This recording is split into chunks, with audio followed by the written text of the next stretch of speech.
Eu sou Andréa Messias Brito Fioretti, vice-presidente do Departamento de Endocrinologia do Exercício da SBEM, coordenadora do Ambulatório de Endocrinologia do Exercício da Unifesp e professora de Endocrinologia do Exercício do CET, o Centro de Traumatologia do Esporte da Unifesp. O hiperandrogenismo endógeno confere vantagem na competição esportiva? Eu não tenho nenhum conflito de interesse para essa aula, e nós vamos discutir esse assunto tão controverso, a conduta do hiperandrogenismo feminino endógeno nas competições esportivas.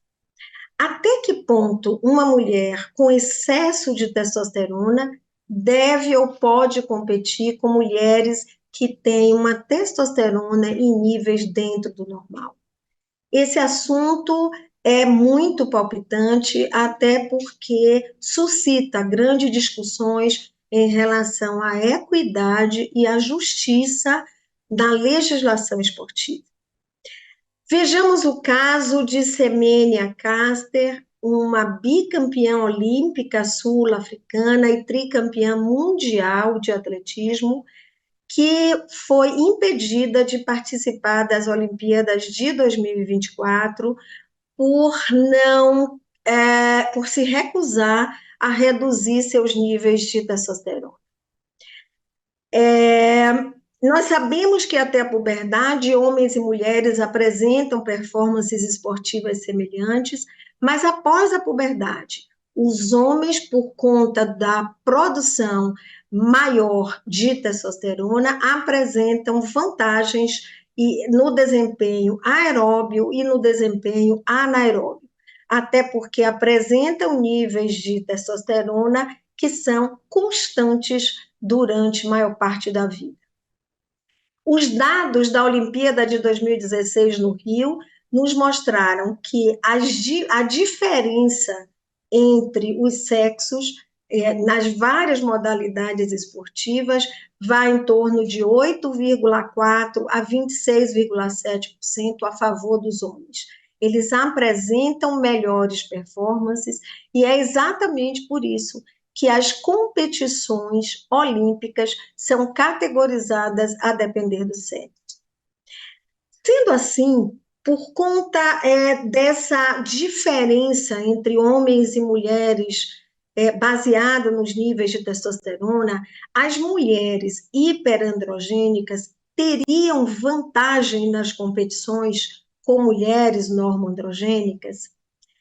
Nós sabemos que o hiperandrogenismo pode ser exógeno quando secundário ao abuso de esteroides, o que nós não vamos discutir aqui, e pode ser endógeno, decorrente de SOP ou de desordens de diferenciação sexual. Essas desordens são muito raras na população geral, mas são muito mais frequentes no meio esportivo.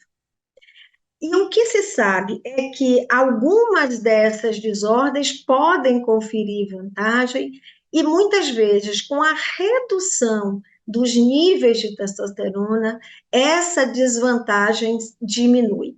A performance dessa mulher com excesso de testosterona cai com a redução dos seus níveis de testosterona após o tratamento farmacológico.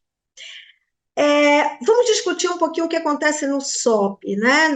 Na síndrome do ovário policístico. Nós temos um aumento da pulsatilidade das gonadiotrofinas, com um aumento da biossíntese de androgênios, uma redução da atividade da aromatase, um aumento dos androgênios ovarianos, a hiperinsulinemia, que gera uma redução do SHBG e, consequentemente, um aumento da testosterona livre. Essas mulheres apresentam níveis de testosterona intermediários entre mulheres normoandrogênicas e homens.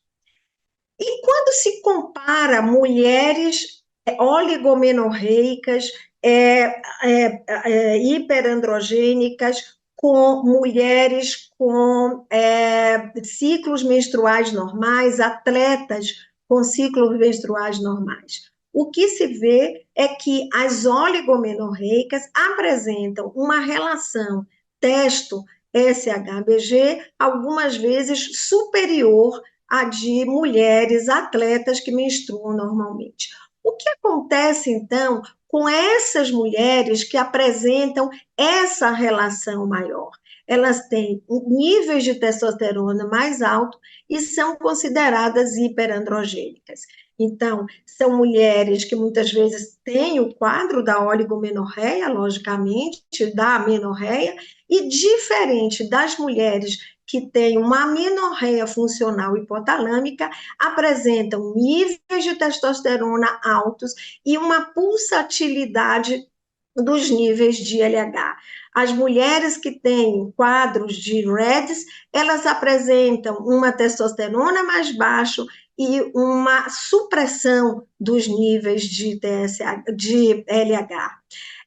Quando nós comparamos as mulheres hiperandrogênicas com as atletas que menstruam normalmente, nós vemos níveis de testosterona consequentemente mais baixos, muito semelhantes a de controles, ou seja, de mulheres que menstruam normalmente e não são atletas. Nesse trabalho, se avalia 8 mulheres hiperandrogênicas e se constata exatamente uma elevação da testo em relação ao cortisol, um aumento dos níveis de testosterona, significantemente superior à de mulheres atletas oligomenorreicas e mulheres atletas que menstruam normalmente. Ou seja, essas mulheres com SOP apresentam um nível de testosterona mais alto. Essas mulheres têm uma deposição de gordura diferente, elas têm uma maior deposição abdominal de gordura e apresentam um consumo de oxigênio superior a das atletas androgênicas, mas oligomenorreicas, e das mulheres atletas que menstruam normalmente. Se vê, então, que aquelas mulheres que têm a síndrome do ovário policístico apresentam, por esse outro gráfico, níveis, então, de consumo de oxigênio significantemente superiores àquelas que têm um quadro de amenorreia hipotalâmica funcional, mulheres atletas que têm ritmos menstruais normais e controles normais. Esse outro trabalho, até que ponto, então, essas mulheres com SOP poderiam estar competindo, já que têm níveis de testosterona mais altos do que essas atletas não portadoras de SOP? Só que a gente tem que ver qual é o nível de testosterona que essas mulheres têm, e é exatamente por isso que as federações de cada modalidade esportiva determina níveis superiores máximos de testosterona que permitem a participação nas diversas modalidades esportivas. Voltando a essa questão sobre quais as vantagens que podem acontecer, esses autores fazem uma avaliação de 48 mulheres dos 18 a 35 anos, com a utilização de um creme de testosterona e compara esses resultados com o placebo. E o que eles percebem é que as usuárias desse hormônio apresentam uma melhora do desempenho anaeróbio, não tem uma diferença significante em termos de força muscular e uma melhora de desempenho aeróbio. Então, esses autores sugerem com esse trabalho que exista uma vantagem nessas mulheres em relação às mulheres eumenorreicas. Essas mulheres, nesse trabalho, atingiram níveis de testosterona que variaram de 43 a 205 nanogramas por decilitro. Então, elas submetidas, então, à dosagem, a uma administração de testosterona, apresentaram um aumento de testosterona e apresentaram, consequentemente, uma melhora de performance. Por quê? Porque a testosterona age aumentando a quantidade de fibras musculares, aumento tanto da hipertrofia quanto do número de fibras musculares, inibe a diferenciação de células pluripotenciais em adipócitos, desviando então a diferenciação para a miogênese, aumenta a expressão de mioglobina, aumenta a massa óssea, tanto diretamente como através da sua conversão em estrógeno, e faz isso através da inibição de diferenciação de osteoblastos e a inibição de apoptose dessas células. Além disso, a testosterona melhora a secreção de eritropoetina, reduz a epsidina, aumenta a dissociação de oxigênio da hemoglobina, há uma relação eritropoetina e hemoglobina elevada, o que faz com que haja uma sensibilidade maior à eritropoetina, e além disso, a testosterona aumenta, muda o comportamento, fazendo com que o indivíduo tenha um comportamento mais competitivo, menos medroso, melhora a cognição, melhora a memória e também a habilidade visoespacial. O que se vê, então, essa é uma autora que discute bastante sobre esse fato e diz que esse excesso de testosterona gera um benefício que varia de 2 a 5% a favor das mulheres hiperandrogênicas. Mas vamos ver também que durante, na SOP, por exemplo, existe uma redução da aromatase e, consequentemente, uma maior relação testosterona-estrógeno. O que faz com que talvez essas mulheres tenham uma menor ação estrogênica. O estrógeno é importante no músculo porque ele melhora o fluxo sanguíneo, ele protege o músculo contra os danos, contra a apoptose, melhora a capacidade de oxidação e utilização de ácidos graxos, poupando o glicogênio muscular, e a capacidade, então, de economia do glicogênio. Além disso, o estrógeno diminui a possibilidade de deposição de gordura visceral.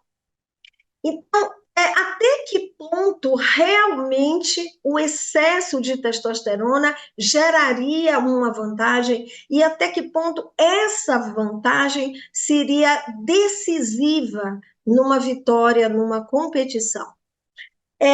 Esse trabalho avalia detalhadamente o caso de Semenya Caster, então eu sugiro que vocês leiam, e discute esse outro trabalho sobre o quanto é importante se minimizar, o quanto é justo se minimizar uma vantagem biológica para uma competição.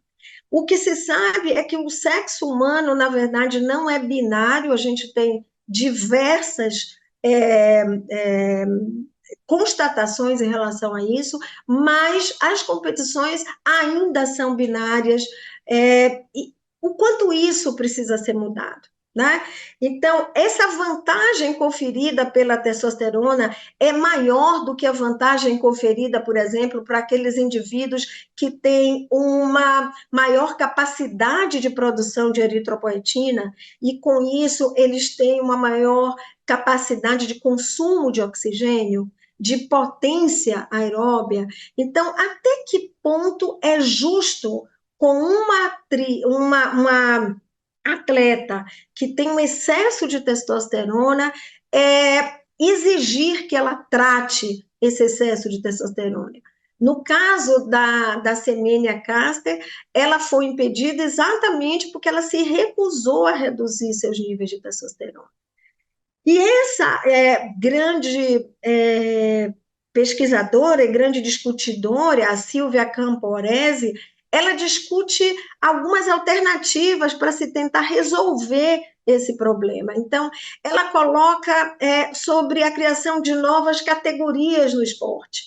Além disso, a adequação farmacológica, ela discute bastante sobre isso. Ela é justa, realmente?